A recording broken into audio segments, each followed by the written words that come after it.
नमस्कार। रिशु श्री टेंडर घोटाला ये दफन हो गया है, और ये इसलिए दफन हो गया है, और इस दफन करने में जो प्लेयर्स हैं, जो मुख्य किरदार है, उसमें सबसे पहले तो स्पेशल विजिलेंस यूनिट है, जिसने रिशु श्री टेंडर घोटाले को ऑलमोस्ट दफन कर दिया है। आपको पता ही होगा कि सैकड़ों पन्ने के चार्जशीट में जो सबसे बड़े प्लेयर्स थे ईडी के अनुसार, उन लोगों का नाम छोड़ दिया और संजीव हंस को छोड़कर किसी आईएएस अधिकारी को उसमें अभियुक्त नहीं बनाया। तो एक लेवल पर तो वहाँ पर इस टेंडर घोटाले को कब्र में सुला देने की साजिश चल रही है, लेकिन दूसरी साजिश सरकार के द्वारा क्या चल रही है वो हम आपको बताते हैं, जो इस नोटिफिकेशन को पढ़ने से आपको क्लियर हो जाएगा। आपको लग रहा होगा कि इससे कैसे क्लियर होगा, तो हम आपको बता दें। रिशु श्री का घोटाले का जो ईपी सेंटर था वो कौन सा विभाग था? नगर विकास विभाग था, बुडको था, जहां रिशु श्री की एंट्री तत्कालीन प्रधान सचिव और अपर मुख्य सचिव के सेल में, उसके चैम्बर में, उसके कंप्यूटर के पासवर्ड में, सब में एक्सेस था। और कितने अधिकारियों को, जिसमें अभिलाषा शर्मा, योगेश सागर और बहुत सारे अधिकारियों का नाम आया कि उन लोगों को विदेश की यात्रा कराई, इतने महंगे महंगे गिफ्ट दिए, और आश्चर्य लग रहा है कि स्पेशल विजिलेंस यूनिट ने उन लोगों को अभियुक्त नहीं बनाया। बहरहाल, तो मैं बताना क्या चाह रहा हूँ कि नोटिफिकेशन से कैसे पता चलता है कि प्रशासनिक स्तर पर रिशु श्री टेंडर घोटाला जो लगभग 10,000 करोड़ का बताया जा रहा है कथित रूप से, उसमें उसको दफन करने के लिए जो ताबूत बना है उसमें अंतिम कील है यह नोटिफिकेशन। कहिएगा कैसे? तो नगर विकास विभाग के प्रधान सचिव को वित्त विभाग का अतिरिक्त प्रभार दिया जाना।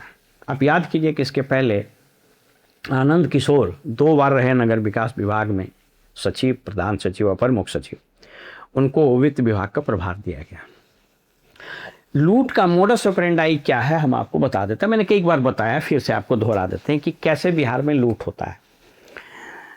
विभागों को पैसा रिलीज करने का या विभागों में कितना का बजट होगा, यह मुख्य रूप से योजना विभाग और सबसे ज़्यादा वित्त विभाग तय करता है। योजना विभाग तो आकार तय कर देता है, बजट पास होने के बाद जो पैसे रिलीज किए जाते हैं उसकी चाबी तो वित्त विभाग के पास है। वित्त मंत्री लोग कितना काबिल है वो आपको बताने की जरूरत नहीं है। अभी तो जो वित्त मंत्री है वो बेचारा सीढ़ियाँ नहीं चढ़ पाते हैं, उसको ये क्लिष्ट विषय कितना समझ में आएगा वो भगवान जाने। ऐसे भी पॉलिटिशियंस लोग इन चीज़ों में इंटरेस्ट लेता नहीं है। तो पिछले बार क्या हुआ था आपको याद कीजिए कि पेंशन यानी सामाजिक सुरक्षा पेंशन देने के लिए हजारों करोड़ रुपया बिहार आकस्मिकता निधि बीसीएफ बोलते हैं, उससे निकालना पड़ा, और अवैध रूप से निकला। उसके लिए कानून बना, उसको तोड़ करके उस पर मैंने एक वीडियो भी बनाया। तो वो कैसे निकलता है? तो वित्त विभाग निकलता है। जब आनंद किशोर वहाँ थे और नगर विकास विभाग में भी थे, तो पैसा देना था रिशु श्री को। सब योजना में बुडको जितना चल रहा था, नगर निगम सब देखे, सहरसा का निगम आयुक्त पकड़ाया, और बहुत सारा को तो जो आईएएस अफसर थे उसको तो छोड़ दिया, नहीं तो पटना उतना नगर निगम का आयुक्त भी धरा था, लेकिन वो कोई धराएगा नहीं अब। इसलिए मैंने कहा ना कि उस पर कील ठोकने की तैयारी शुरू हो गई है। और इस कील ठोकने का जो मुख्य आर्किटेक्ट है वह दीमक बाबू हैं, जो एक दीमक बाबू है ना, जो समूचे सिस्टम में दीमक लगाए हुए हैं, वही उसके मुख्य कार्यकर्ता हैं। तो उस वक़्त आनंद किशोर नगर विकास विभाग में भी थे और वित्त विभाग में बनाया गया उनको। किया क्या कि इसने जो सामाजिक सुरक्षा पेंशन के लिए आवंटित राशि थी उसमें से कटौती करके ये पैसा नगर विकास विभाग को दे दिया, और ये लगातार देते रहे। और ये पैसा फिर इस लूट के जरिए रिशु श्री एंड कंपनी सारे लोग लूटे। लेकिन जब चुनाव आया, पेंशन देने की बात आई, तो कैसे दिया जाए? तो बीसीएफ से उधारी ले लिए। अब चूंकि ये जांच चल रही है और स्पेशल विजिलेंस यूनिट बार बार कागज उगज मांगता है, तो इन दोनों विभाग में, यानी वित्त विभाग में और नगर विकास विभाग में अपना आदमी रहे, यानी दोनों एक के आदमी रहे तो बहुत बढ़िया। और विनय कुमार बड़े ट्रस्टेड आदमी हैं, तो इनको पहले यहाँ लाया कि भाई इसको कवर करो। तो ये कवर होने की तैयारी चल रही है नगर विकास विभाग में, और ऑलमोस्ट कवर्ड हो गया। रही बात वित्त विभाग, तो वहाँ भी इसी को लगा दो। उससे दो फायदा होगा। पहला तो रिशु श्री का जो ये धंधा है, काला धंधा, ये जो महा घोटाला हुआ, टेंडर घोटाला, ये खत्म हो जाएगा। इस पर कुछ नहीं होगा। मैंने पहले ही वीडियो में बताया था, आपको याद होगा, सबसे पहला वीडियो मैंने बताया था कि इसमें कुछ नहीं होगा, और ये मेरी बात सही निकल रही है। तो एक तो यह मामला को ख़त्म कर देगा। वित्त विभाग में, माने नगर विकास विभाग में जो प्रधान सचिव रहे वही वित्त विभाग में रहे, तो इसको कवर अप करने में आसानी हुआ। और दूसरा, आपको बताते चले कि ये लूट, आप लोगों को लग रहा होगा कि नगर विकास में बंद हो गया, तो बंद नहीं हुआ है, ये अनवरत जारी है। इसीलिए इसी आदमी को फिर से वित्त विभाग में डाल दिया गया।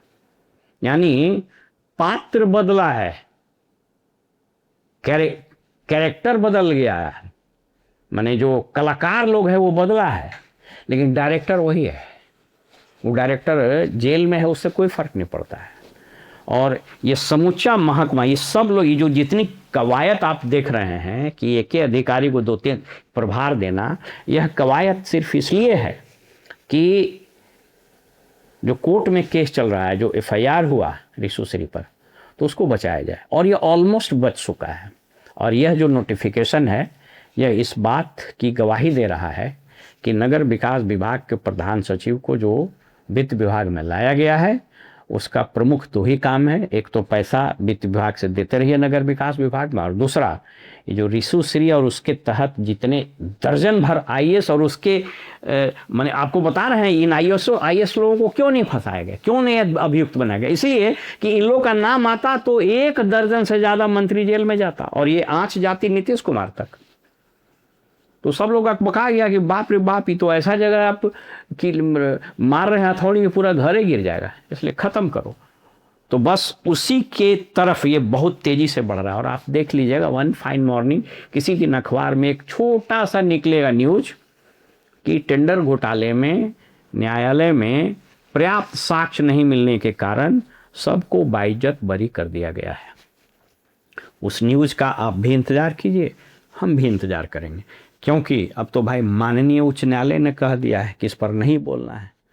तो सब लोग हो गया है खामोश। तो इतना ही बोल के हम भी हो जाते हैं खामोश। नमस्कार।